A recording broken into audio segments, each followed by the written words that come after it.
Alors, force est de constater ce matin qu'un certain nombre de personnels, dès lors qu'ils décident de ne plus exercer leur droit de retrait, ils estiment qu'aujourd'hui, ces mesures, en tout cas, sont susceptibles de lever leurs inquiétudes.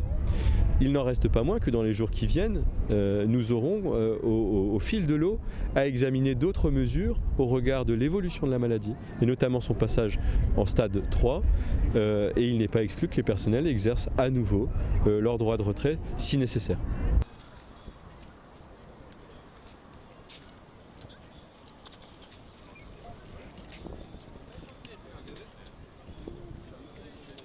Il craint d'une part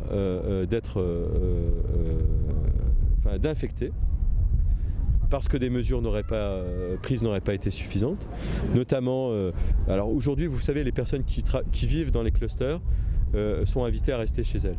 Mais pendant quelques jours, ces personnes sont venues travailler dans l'établissement.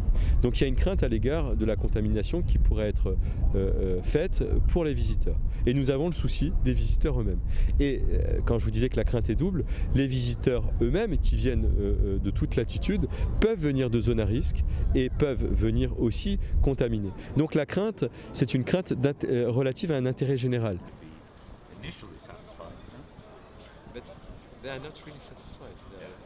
Alors, il est question normalement dès aujourd'hui que vous ne puissiez payer votre droit d'entrée que par carte bancaire, de façon à éviter l'utilisation du numéraire des espèces et de façon à éviter la propagation du virus.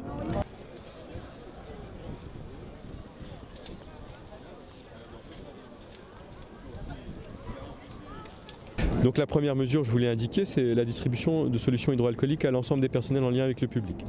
La deuxième mesure, c'est d'organiser des rotations sur les postes pour permettre justement au personnel de pouvoir se laver les mains régulièrement afin de ne pas être des vecteurs de transmission du virus.